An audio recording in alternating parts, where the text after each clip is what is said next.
देखिए, बिहार में अब जो है सियासत जो है वो नल और घर पर आके रुक गई है। देखिए, एक तरफ जो है तेजस्वी यादव जब उप मुख्यमंत्री थे तो उनको आवास जो है वो आवंटन किया गया था 5 देश रत्न मार्ग पर। लेकिन उसके बाद जो है वो अपना आवास जो है कल वो अपना आवास जो है वो छोड़ते हैं और नए उप मुख्यमंत्री सम्राट चौधरी को वो आवास जो है आवंटित किया जाता है। लेकिन बीजेपी के कई जो नेता हैं वो आरोप लगाते हैं कि तेजस्वी यादव जब वो आवास खाली किए तो उसमें से नल तक जो है वो ले गए, एसी तक जो है वो खुलवा के ले गए। इन तमाम मुद्दों पर चर्चा करने के लिए हमारे साथ पूर्व आईपीएस अधिकारी अमिताभ कुमार दास जी हैं। बिहार में राजनीति का कोई स्वरूप ही नहीं लग रहा है। कभी टोटी पर आके राजनीति रुक जाती है, कभी एसी पे रुक जाती है, कभी बिजली मीटर पे आ जाती है। मतलब जनताओं के हित की सवाल कोई नहीं उठाता, सिर्फ टोटी और एसी चोरी हो रहा है उस पर सवाल उठ रहे हैं। बिल्कुल, अब क्या मैं कहूँ इसमें। ऐसे मैं बताता हूँ दर्शकों को ये मामला है क्या। जैसा कि अभी आपने बताया कि जब तेजस्वी यादव ने 5 देश रत्न मार्ग खाली किया तो ये भाजपा वालों के आरोप है कि उसमें वो पूरा मतलब जो सरकारी सामान होते हैं, एसी से लेके सोफ़ा और नल की टोटी सब खोल के ले गए हैं। अब इसमें देखिए 2 बातें हैं। एक तो हो सकता है कि जो चीज़ वो खोल के ले गए हों वो उनका निजी सामान हो। जैसे मैं ही इतने ज़िलों में एसपी रहा था और फिर जब एसपी का तबादला होता है, एसपी का ट्रांसफ़र होता है तो हम लोग भी अपना आवास खाली करते थे। लेकिन उसमें मान लीजिए मेरा कोई निजी सामान है तो वो तो हम नहीं ना उसको छोड़ देंगे। मान लीजिए मैंने सोफ़ा सेट खरीदा, वो मेरा निजी है तो उसको तो हम ट्रक में रखवा के ले ही जाएंगे। या मान लीजिए कोई भी डाइनिंग सेट है या कोई भी चीज़, मेरा टीवी अपना है तो उसको तो ले ही जाएंगे। तो एक तो ये बात है कि हो सकता है, मैं जानता नहीं हूँ, हो सकता है यदि वो एसी ले गए हों तेजस्वी यादव तो हो सकता है एसी उनका निजी हो तो उसको ले जाने का उनका पूरा अधिकार है। वो क्यों बिहार सरकार को सौंपेंगे, एक बात। दूसरी बात कि अगर इस तरह से आप आरोप लगाते हैं जैसे इनके प्रवक्ता सब कुड़ के लगा रहे हैं तो सरकार आपकी है ना। वो तो विपक्ष के नेता हैं तेजस्वी, सरकार आपकी है, थाना पुलिस सब आपका है। अगर ऐसा ही है तो आप भवन निर्माण विभाग से एक दरखास्त लेके आप एफआईआर कराइए सचिवालय थाना में। अगर इतना ही आपको मतलब पक्का सबूत है कि सच में मतलब तेजस्वी यादव टोटी खोल के ले गए, ये खोल के ले गए, तो सरकार आपकी है ना। और भवन निर्माण विभाग वालों का सरकारी आवास रहता है तो आप भवन निर्माण विभाग में जो भी है मतलब उसका सक्षम पदाधिकारी जो इनका आवास का आवंटन करता है तो आप उससे एक दरखास्त लेके लिखवाइए। क्योंकि जब भी देखिए, जब भी होता है इसकी एक प्रक्रिया है कि जब भी हैंडओवर और ये होता है टेक ओवर तो उस समय भी जो भवन निर्माण विभाग के अधिकारी को तेजस्वी यादव ने चाबी दी होगी, ये उस अधिकारी का भी की भी ड्यूटी थी कि वो देख लेता कि सारे सामान तो हैं।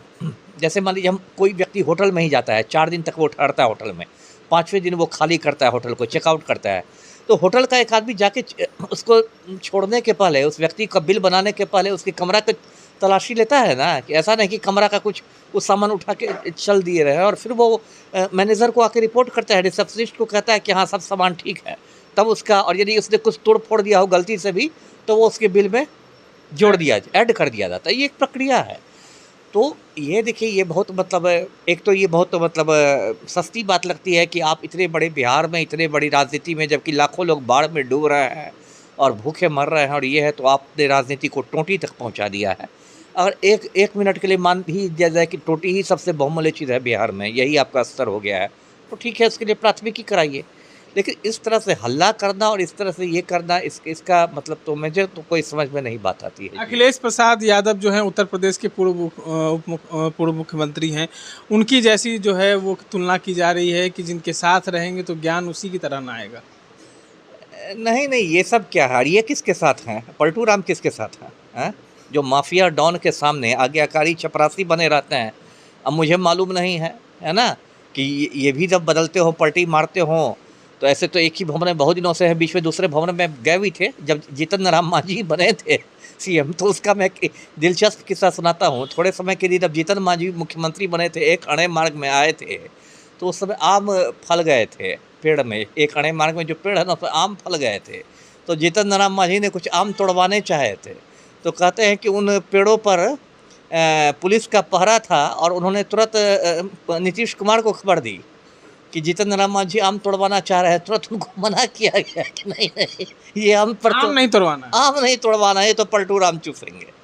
तो मतलब ये लोग कहते हैं ना चलनी दूसरे सूप को, या कौन क्या करने वाला है। सबने राजनीति का देखिए स्तर गिरा दिया है। राजनीति का आप कोई मतलब बिहार की क्या कहे, पूरे देश में कश्मीर से कन्याकुमारी तक राजनीति का स्तर गिर गया है और बहुत ही छोटी बातों पर यहाँ की राजनीति पहुँच गई है कि वो टोंटी चोर है, अब वो ये है तो वो ये है।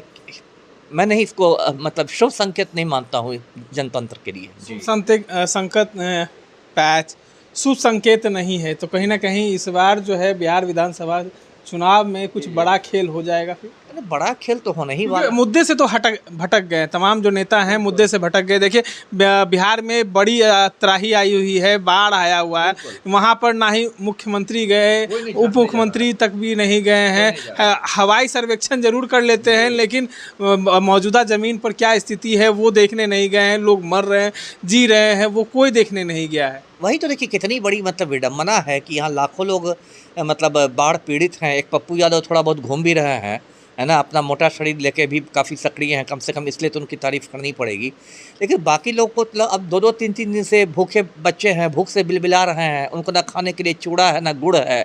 और यहाँ पटना में जो चमचे लोग कूद रहे हैं कि पलटू राम को भारत रत्न दिया जाए। किस बात का भारत रत्न दिया जाए भाई, कि बच्चे भूखे हैं, बाढ़ में बिलबिला रहे हैं, ना चूड़ा है ना गुड़ है, ना मोमबत्ती है ना माचिस है, कुछ नहीं है। उनकी झोंपड़ी बह गई है और सब लोग सड़कों पर आ गए हैं, भैंस बांध रहे हैं सड़कों पर, और ये है।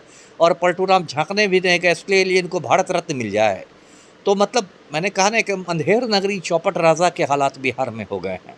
और अभी भी मैं चुनौती देता हूँ इस चैनल, आपके चैनल के न्यूज़नामा के माध्यम से चुनौती देता हूँ, यदि तेजस्वी यादव ने सच में चोरी की है तो सचिवालय थाना में आपको FIR करने से कौन रोक रहा है। और यदि FIR नहीं होता है तो यही मानूंगा कि भाई पलटू राम की भी उससे चोरी में मतलब सहमति है, इसलिए वो FIR नहीं करा रहे हैं। उनकी सहमति से सब कुछ हुआ है। दो ही बात ना हो सकती है, सहमति से नहीं हुआ है तो आप FIR कराइए, और यदि सहमति से हुआ है तो चुप रहिए। जी देखिए बिहार की विकास की हम लोग बात कर रहे हैं, आप लोग ज़रूर सोचेंगे एक पक्षिया सवाल उठ रहा है, एक पक्षिया जो है सवाल जवाब किए जा रहे हैं, लेकिन हम लोग जो है निष्पक्ष है। हम लोग जो है सवाल सिर्फ बिहार के विकास की कर रहे हैं। बिहार में कोई लोग जो है जिस तरीके से भूख और प्यास से बिलबिला रहे हैं, बाढ़ वैसी बड़ी त्रासदी आई हुई है, उस बीच जो है ये टोटी का मामला, AC का मामला, आवास का मामला जो है सरगर्मियाँ पकड़े हुए हैं। हाँ, बिहार की जनता जो है दास सर जो है लोग हम लोग को जरूर हमारी बातों को ये सुनेगी तो कहेंगे कि कहीं ना कहीं ये RJD का भक्त है या एक पक्षिया सवाल उठा रहा है। अरे RJD की भक्ति की बात का मैंने तो कहा कि यदि चोरी हुई है तो FIR कीजिए। मैंने कहा ना, यदि मैं RJD का भक्त होता, RJD का प्रवक्ता होता तो फिर मैं FIR की बात कहाँ से करता। इसलिए वो भक्ति की बात नहीं है। मैं कोई बिहार की विकास बिल्कुल, हम लोग गैर राजनीतिक व्यक्ति हैं, आप भी गैर राजनीतिक हैं, मैं भी गैर राजनीतिक हूँ, और कोई ना हमें चुनाव लड़ना है ना कुछ है। हम लोग इस बात पर चिंतित हैं कि क्या हो रहा है बिहार में, कहाँ जा रहा है बिहार, है ना। यहाँ बड़ा कांड हो रहा है ना। एक DSP पकड़ाता है 2.5 करोड़ रुपया घूस मांगते हुए। शिक्षक मतलब सारे मतलब परीक्षाओं के पेपर लीक करते हैं, कभी TRE का पेपर लीक, कभी सिपाही भर्ती का पेपर लीक। सिंघल साहब छुट्टा घूम रहे हैं, संजीव मुखिया आज तक नहीं पकड़ा है, मनोरमा देवी के घर पर NIA रेड हो रहा है, संजीव हंस अब तक निलंबित नहीं हुआ है, ED का रेड हो गया, और यहाँ टोटी और चोटी पर लोग लगे हुए हैं। क्या मजाक है। चलिए, आप लोग को अगर ये तमाम बातें अच्छी लगो तो कमेंट कर जरूर बताएं। इस तरह के तमाम अपडेट्स के लिए बने रहें।